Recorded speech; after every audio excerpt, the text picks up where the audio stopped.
Welcome. I'm Megan Gately, and I am the Associate Director of Education and School Programs, and I oversee the Air Force One Discovery Center, soon to be branded the Reagan Leadership Academy. So I'm going to show you guys around a little before we talk about our new game. So this is our facility. We run our simulation in 3 different rooms because we have 3 different modules. So this is our lobby where we welcome the students. This facility has been open, this simulation, for about 10 years. And we see about 25,000 students a year.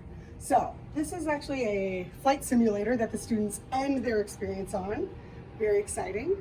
And then this is one of our modules. It's the press module, where students get to practice being a journalist. So in this room, they not only get to film against a green screen, but they also discuss the importance of national security versus freedom of the press. So really interesting debate students have in this room. So this simulation that we have been running for 10 years is based on the Grenada crisis of 1983. We'll get to our new plot in a minute. Our second module, this is our Command Decision Center. So this is our kind of military strategy room. It's meant to be the nucleus of an aircraft carrier, and it's where our top military leaders meet to discuss tactical plans for landing on the island of Grenada. So you can see we use lots of different screens, monitors, and maps in this module. The last module is the Oval Office. So this is really one of our star pieces of the Discovery Center experience. So it's 1/3 the size of the actual Oval Office. So I feel really lucky. I get to say that I get to bring 25,000 students, and over 10 years, that's about 250,000 students who've been able to feel like they get to sit in the real Oval Office.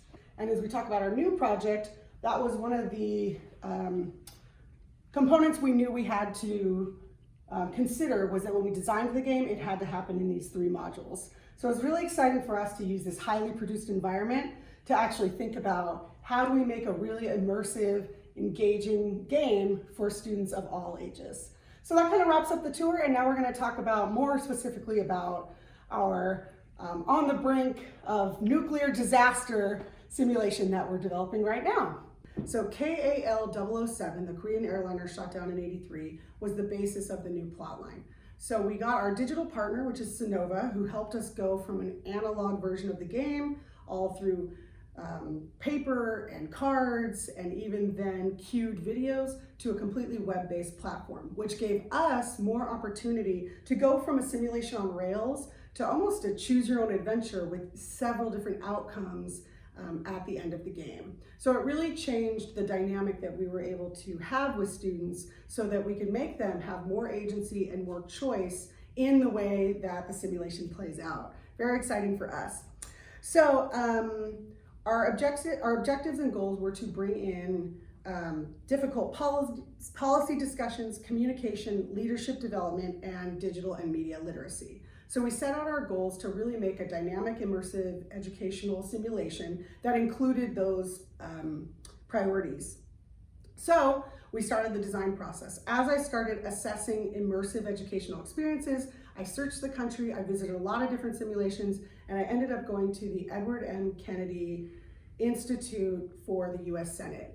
And they run a live Senate floor simulation there, and it was of the quality and kind of closer to the objectives that we were searching for our new game. So I met up with the director of visitor experience at that point, Matt Wilding, and approached him about maybe being our game designer to help us really figure out how to really hit that sweet spot of a really engaging simulation that really made meaning and made students think.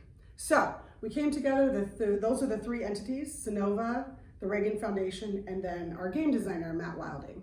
So through that, we embarked on a long discussion and development process of figuring out how to make the game authentic, meaningful, take advantage of the primary resources that are at our fingertips here, and really have it be some great discussions of communication, negotiation, and building consensus when it comes to major leadership roles.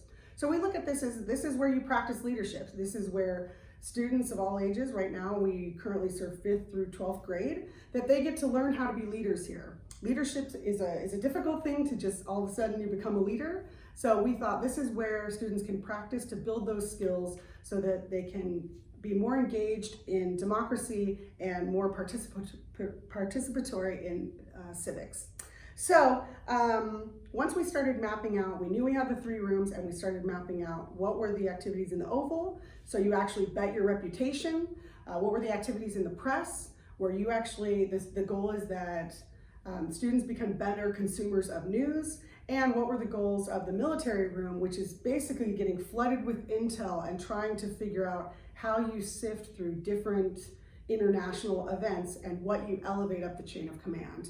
So we created these really dynamic learning sessions for students where they got to really practice, negotiate, discuss, work on communication to figure out how to be better leaders themselves. So Matt is actually going to talk a little bit more about the elements of the game design, but wanted to chime in that we are testing, we have the development process, then we started testing it with all different types of students in all different geographic regions, all different types of schools, and all different age groups. We tested with adults, we tested with students younger than 5th grade, just to really get a wide range of data to help us figure out how we can really nail our objectives.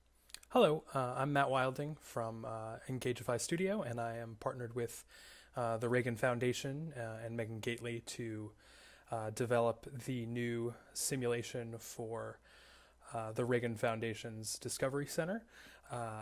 And really excited to be on this project. Worked with Megan for a little over a year now, since she came to the Edward M. Kennedy Institute for the United States Senate, where I used to work overseeing a product called the Senate Immersion Module, which was designed by Gigantic Mechanic.